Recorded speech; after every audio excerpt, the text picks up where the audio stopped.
This is the IELTS listening test. You will hear a number of different recordings and you will have to answer questions on what you hear.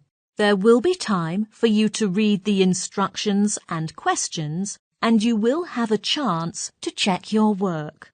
All the recordings will be played once only. The test is in 4 parts. At the end of the test, you will be given 10 minutes to transfer your answers to the answer sheet. Now turn to part 1. Part 1. You will hear a woman telephoning a travel agent to book a holiday. First, you have some time to look at questions 1 to 7.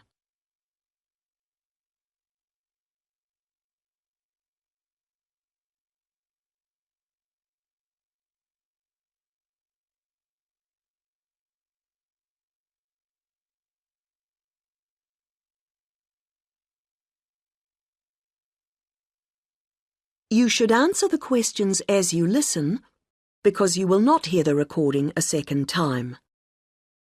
Listen carefully to the first part of the conversation and answer questions 1 to 7. Hello, you're through to Go Travel. This is Darren speaking. How may I help you today? Hello, I'm calling to book a holiday. Great. May I take your name, please? Yes, it's Greaves, Anna Greaves. Is that G-R-E... No, Grieves. And Anna is with double N. Right. Thank you, Anna. Now, we're delighted you've called us. Can I ask where you heard about us? It was your advertisement in one of the magazines. Was it Holiday World? Oh, yes, that's the one. Good, thank you. It's useful to know. Of course. And did you have a particular holiday in mind, or was it a general inquiry? I think I've chosen. I like the look of the one with the code FT4551. The right destination and the prices seem reasonable. Right. Now, was it for yourself only, or...? Oh, no. I want to go with a couple of friends, so there'd be 3 of us going. OK. Now, there's a choice of dates, as you know. Yes, I think, well, we've got to be back by the end of August. So if we say going on August the 16th, that would work fine. No problem. And you can also choose the length of your holiday. There's, let's see, 7, 11 or 14 nights. We thought the middle one would be great.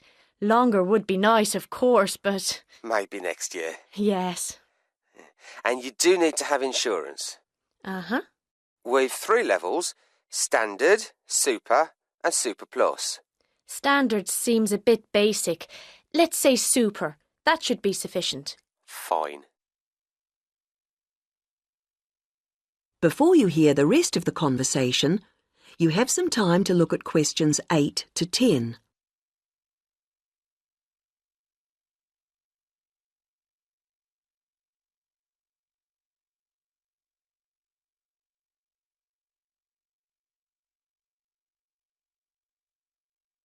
Now listen and answer questions 8 to 10. Well, that's all good so far, and the availability's OK. Have you looked through the list of options? They're in the advertisement. I have, and I've got the list here. Some of them do seem a good idea. Which ones would you like to take? In terms of the hotel, the offer of picnic lunches, we'd leave that. We'd rather go to cafes. I think a balcony for the room is a must. It's so nice to sit out, enjoying the view. Oh, yes. And then the trips. I think we'll pass on the night bus one. I never really enjoy the commentaries. And museums aren't really my sort of thing, to be honest, any more than dances. Uh-huh. But I like practical things, so I think the demonstration of local arts could be fun. Yes, I would think so. And then in terms of getting out of town, going up the river on a boat sounds delightful, and I wouldn't want to miss that. But the mountains, well, sitting in a coach on those winding roads... I understand. OK, well, that's all I need for the booking at this point.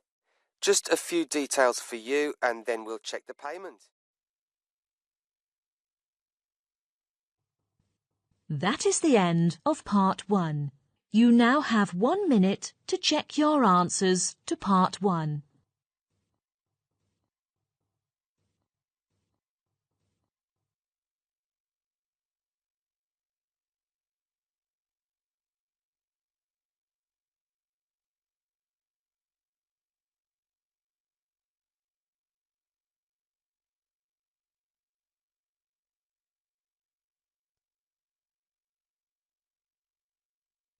Part 2. You will hear a talk about Runwell, a charity that raises money by organising running races. First, you have some time to look at questions 11 to 17.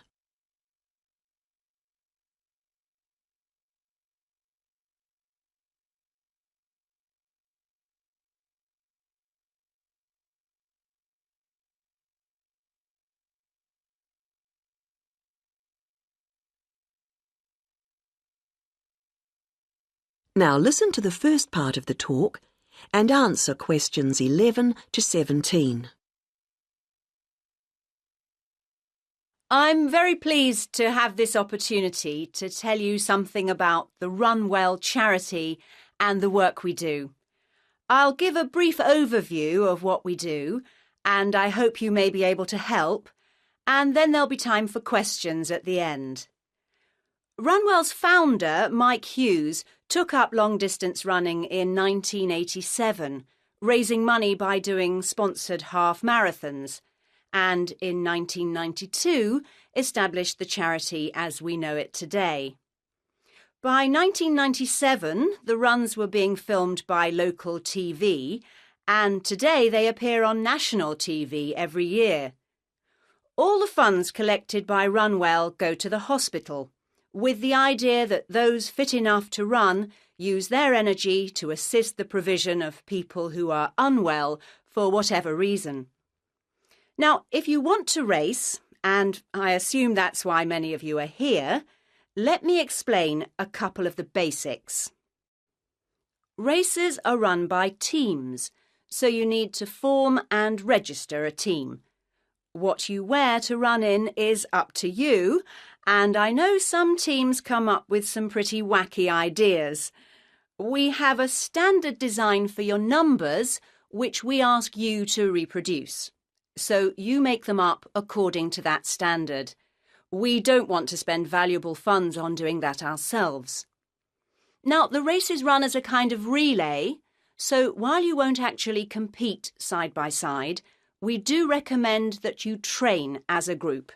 This helps to optimise performance and build team spirit. It will also give you a fair idea of how much you need to eat and drink over the race distance. This is clearly essential for an effective performance, so please make sure you come along to the race with sufficient food and drink. Again, we don't spend money on providing that, but you do need to keep yourself going for the 20-kilometre course. The course goes through the town, then out through Highfield Park, concluding in the main square, where the applauding spectators will be ready to greet you. There are many different prizes, including oldest runner, youngest runner, team with the most sponsorship, team with the best costume. That one's donated by Zoom Fashions. The Mayor will introduce the Minister for Health, who will hand over each prize to the winners, and then the hospital president will make a short speech. Before you hear the rest of the talk, you have some time to look at questions 18 to 20.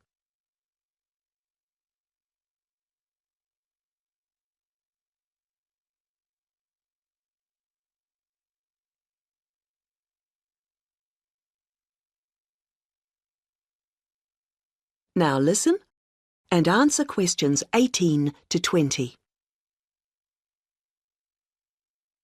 OK, that's the big race. But I know there are many people who don't feel they are up to running a 20-kilometre race, but who would nevertheless like to raise money for Runwell. Over the years, we've had experience of many ways of trying to collect money, some very successful, others less so. Now, of course, 20 kilometres is too far for children to run. But there was a sponsored swimming event at the local school last year, and that did very well. People have also tried to organise food-based events, such as selling homemade cakes and bread and so on at the market. And there was a large picnic arranged in 4 bright gardens, although these events failed to justify the efforts put into them, though I'm sure they were very tasty. These days, so many people are out at work all day that going from house to collect money isn't very effective. But it is possible to raise useful funds by selling small promotional items, such as badges with the Run Well motif on them. We're currently checking to see if postcards, perhaps showing the race's winners each year, might also be a good idea or not. We do appreciate the efforts that have gone into selling second-hand goods, but to be honest, the returns have not been very high on this. One very dedicated group organised a team quiz recently, which went very well, and it would be good to see more such activities. There's also been talk of a concert, but we'll have to see how plans for that progress. Now, are there any questions at this stage? That is the end of Part 2. You now have 30 seconds to check your answers to Part 2.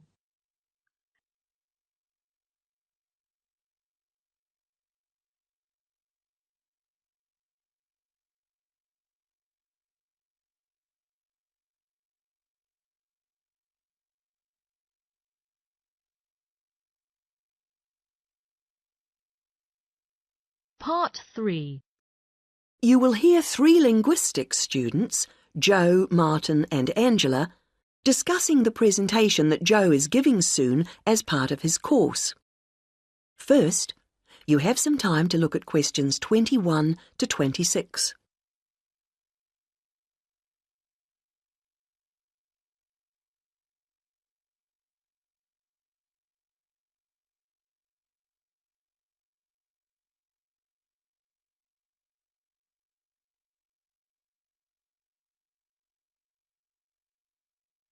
Now listen to the first part of the conversation and answer questions 21 to 26. Hi, Martin. Hi, Angela. Hi, Joe. Yeah, hi, Joe. So you're really worried about your presentation? The one about names? I am. Well, you know your stuff on names pretty well, so it's just a question of selecting what you want to use. That's right. But there's so much. Well, you don't have to include everything. Let's start somewhere. Well, for example, there's a lot to discuss about people's names in terms of culture. It would be a good way to start, bringing in issues of religion, society. I thought so. As long as you can keep it concise, since it's potentially a large area. I'll pick out some key points. Good. Now, that will tend to be about differences. What about something on ways in which naming practices are often similar across different languages? That sounds good. I'm not sure how much I could say that's really about just names and not really general language. Maybe you need to give that some more thought. Yes, I'm not ruling it out. Well, what about what first names mean? That's got to be specific to languages or language groups. Yes, there are all sorts of different principles at work. It's a rich area for discussion. And you can present lots of examples. It would mean a good slide or two. I'll enjoy making those up. Don't forget to put our names in. No, OK. Right, where have we got up to? Yes, now there's the question of place names. Ones where the name of the place is the word for the situation, like something to do with sea or mountain, etc. Yes, people often don't realise the origin. It sounds like it's just a translation issue to me. Don't you think you might give that a miss? Given the time limit, perhaps you're right. You need something on place names. Could you get history in? Actually, the way migrants often used to name places after somewhere in their country of origin is interesting. Sounds a bit narrow to me. Well, I'd hope to build it up a bit. Perhaps you should make a final decision on that later. OK, I'll see how the rest of it goes first. Is that the lot? No, there's still country names, the origins of those. I think that's an interesting area. Yeah, because it's something we often don't think about. It'd be a way to bring in various aspects. History, certainly. I could project a map of the world and have people match the original meanings to the countries. Well, that seems to be a foregone conclusion. Fine. Yes, I'm feeling clearer already. Now you have some time to look at questions 27 to 30.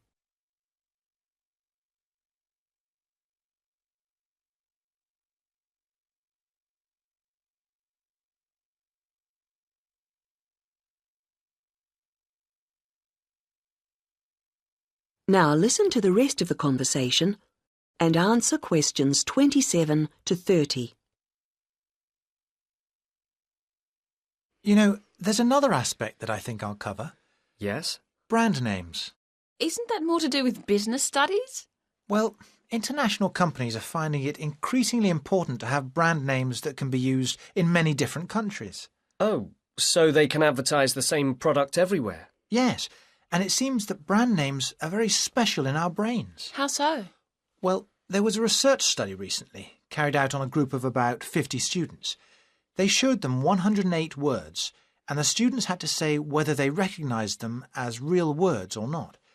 The list included, all mixed up, ordinary nouns, brand names and meaningless words, and they were shown all the words quickly. And the brand names seemed to be recognised strongly and in the emotional right-hand side of the brain.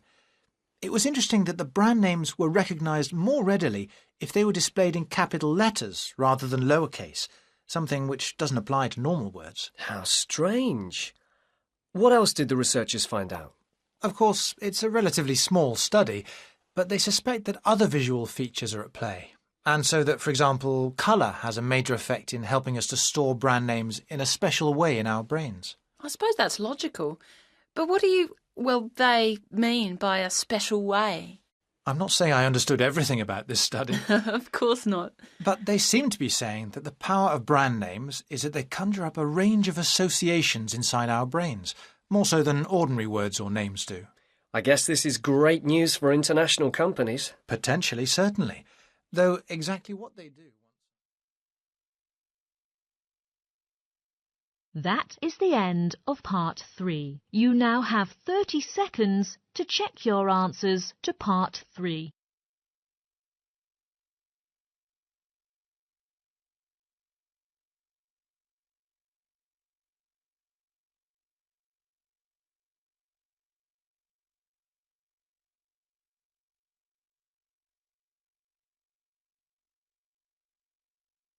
Part 4.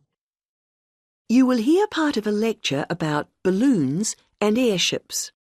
First, you have some time to look at questions 31 to 40.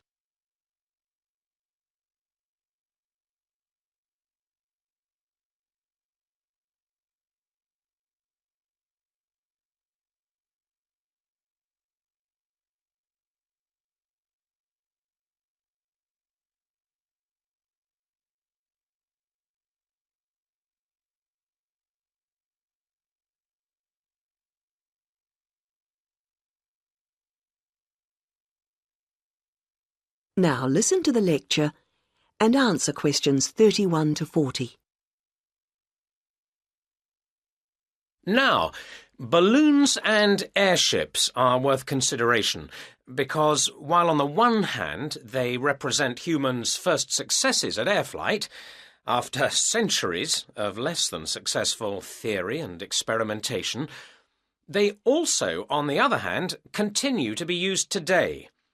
We may have appeared to have moved on to jet planes and space rockets, but you can still see these more primitive flyers in the skies. OK, gas balloons first. France saw the first balloon flight in 1783, and this began a process of development. By 1862, in the Civil War in the United States, we find Thaddeus Lowe replacing spies with balloons to go behind enemy lines. The success of this led to the continued use of balloons in peacetime, and they were employed in the creation of maps. And such applications continue to this day, with balloons assisting in increasing our knowledge and understanding of the world we live in. Unmanned balloons are still widely used to collect data to inform scientific research of various kinds. You'd be surprised at how much they contribute. All sorts of instruments can be mounted in a balloon, and ongoing investigations into climate benefit from the information that can be gathered from a flight. Well, that's gas balloons. Now, the increase in the popularity of ballooning as a sport or leisure activity has been mainly due to the development of the modern hot air balloon, being cheaper and safer than the gas balloon. Heating air, rather than using potentially explosive gas, is what makes these rise, although the process doesn't generate as much lift as with gas balloons. But this is a small price to pay for its other benefits, and this type of balloon is no doubt here to stay.